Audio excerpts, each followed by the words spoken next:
கர்த்தரும் இரட்சகருமாகிய இயேசு கிறிஸ்துவின் நாமத்தினால ஒவ்வொரு பேருக்கும் அன்பின் வாழ்த்துக்கள். தேவனுடைய நாமம் மகிமைப்படட்டும். இந்த அருமையான நேரத்தில் கர்த்தர் நம்மளோடு பேசுகிற ஒரு அருமையான வார்த்தை சங்கீதம் 23:3-4. எல்லா ஜெபநேர குடும்பத்தாரும் தயவாய் கவனிக்குமாறு அன்போடு கேட்டுக்கொள்கிறேன். இன்றைக்கி ஆண்டவர் நடத்துகிற பாதையை குறித்து அழகாக பேசுகிறாரு.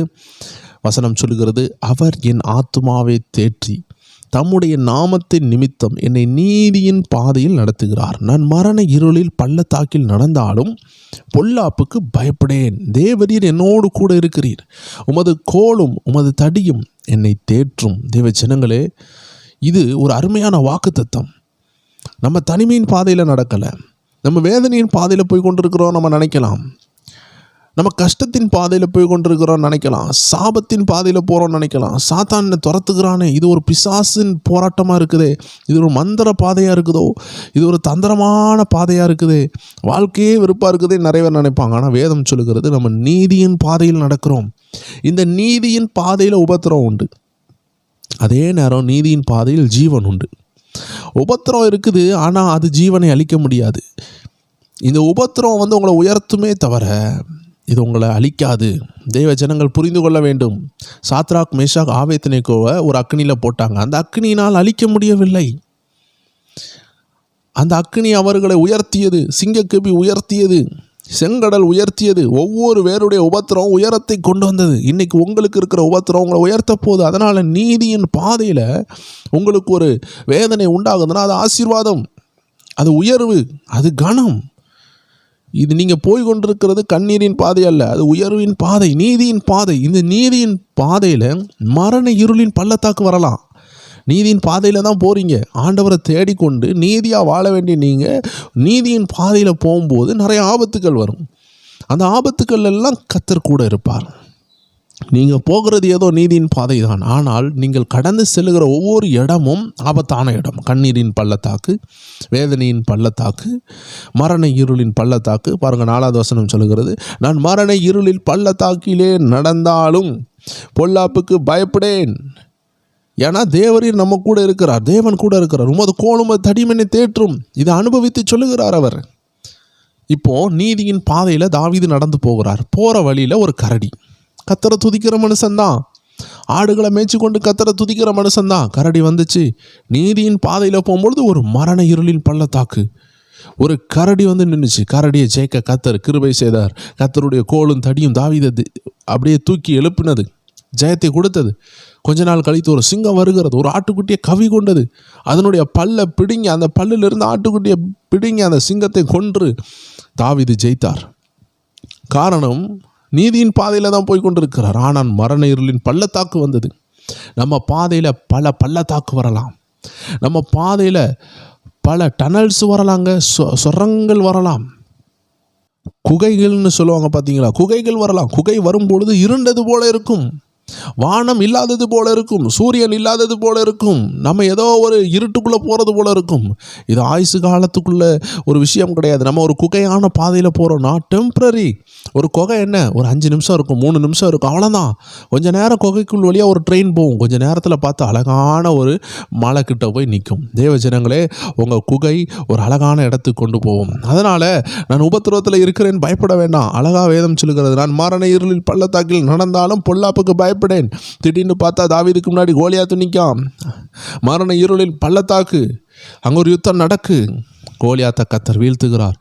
காரணம், தேவரீர் என்னோடு இருக்கிறேன்னு சொன்ன வார்த்தை அப்படியே நிறைவேறுது. அவருடைய கோலும் தடி நம்மளை தேற்றும். தேவ ஜனங்களே, உங்கள் திராணிக்கு மேலே சந்திக்க முடியாத உபத்திரவமா, அப்படியே பொறுமையாக இருங்க, கர்த்தரை மட்டும் தேடுங்க, கர்த்தருடைய கால்களை பிடித்து கொள்ளுங்க. யாக்கோபை போல ஆண்டவரை விடாதீர்கள். ஆண்டவரை நீர் என்னை ஆசீர்வதித்தால் தான் உண்மை விடுவேன், ஆண்டவரே என் குடும்பத்தை மாற்றினாதான் விடுவேன்னு சொல்லி ஜெபியுங்கள். நாட்கள் செல்லும், ஆண்டவர் விட மாட்டார். உங்கள் வைராக்கியத்தை பார்ப்பார், உங்கள் தாகத்தை பார்ப்பார். விடாதீர்கள் அவரை, உங்களை கடந்து போக விடாதீர்கள். உங்கள் சத்தத்தை கேட்குறவரை, உங்களுக்கு பதில் வருகிறவரை விடாதீர்கள். இதான் இடைவிடாமல் பண்ணுற ஜெபம், ஊக்கமான ஜெபம், விசுவாசம் உள்ள ஜெபம், விழித்திருந்து பண்ணுற ஜெபம். இதெல்லாம் பண்ண ஆரம்பியுங்கள். கர்த்தர் உங்கள் கூட இருக்கிறத உணர்வீங்க. கர்த்தர் காரியங்களை மாற்றுகிறத உணர்வீங்க. பரிசுத்த ஆவியானவர் கிரியை செய்கிற வரைக்கும், உங்களுக்காக யுத்தம் செய்கிற வரைக்கும் விடாதீர்கள் தேவஜனமே. உங்கள் கடின முயற்சியை விட்டுறாதீங்க, உங்கள் உபவாசத்தை விட்டுறாதீங்க, உங்கள் ஜெபத்தை விட்டுறாதீங்க, உங்கள் கண்ணீரை விட்டுறாதீங்க, உங்கள் சபை கூடுதலை விட்டுறாதீங்க, தேவனோடு உள்ள உறவு அந்த வேத வசனத்தை விட்டுறாதீங்க, வாக்குத்தத்தங்களை விட்டுறாதீங்க. தேவன் கூட இருந்து என்ன பிரயோஜனம், தேவன் எனக்கு உயர்வை தரலன்னு விட்டுறாதீங்க. இந்த இம்மையில் உள்ள உயர்வுக்காக பெரிய வாக்குத்தத்தங்களை இழந்துடாதீங்க. ஒரு வீடு கட்டி தரல, ஒரு காரு தரலை, ஒரு ஆசீர்வாதம் தரலைன்னு ஏசாவை போல ஒரு கூழுக்காக உங்களுடைய அபிஷேகத்தை இழந்துடாதீங்க. ஒரு இச்சையான பாவத்திற்காக சிம்சோன் பாருங்க, அபிஷேகத்தை இழந்தான்.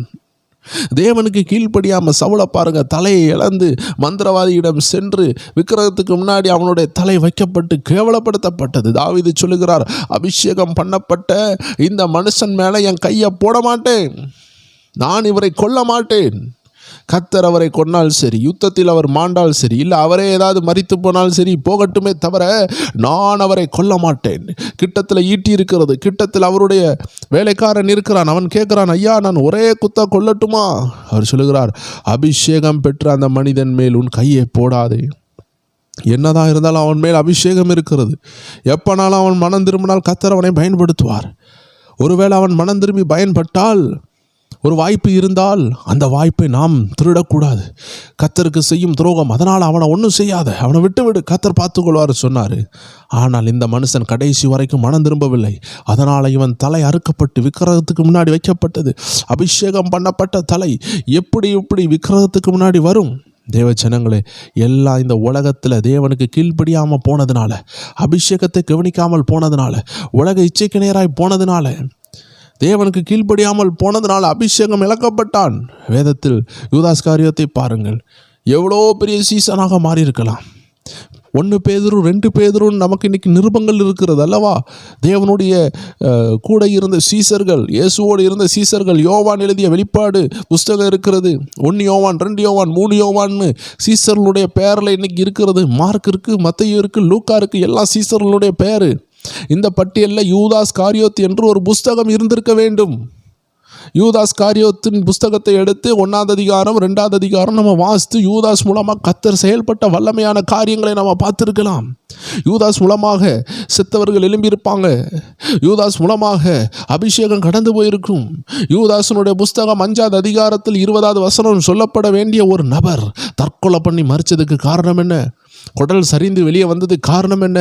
தேவ ஜனங்களே, கர்த்தருக்கு பிரியமில்லாமல் போனது, அபிஷேகத்தை கவனிக்காமல் போனது, கர்த்தருடைய ஆலோசனையை கவனிக்காமல் போனது. நாம் ஒரு விஷயம் கூட எல்லா ஜெப நேர குடும்பத்தாராக நம்ம ஜெபிக்க போகிறோம். ஆண்டவரை, எதை எங்களை விட்டு எடுத்தாலும் உங்கள் பரிசுத்த ஆவியை என்னை விட்டு எடுத்துறாதீரும் என்று கேளுங்க. எல்லாரும் கேளுங்க, ஆண்டவரே எதனாலும் எடுக்கலாம்ப்பா, இந்த பரிசுத்த ஆவியை எடுத்துறாதீரும்.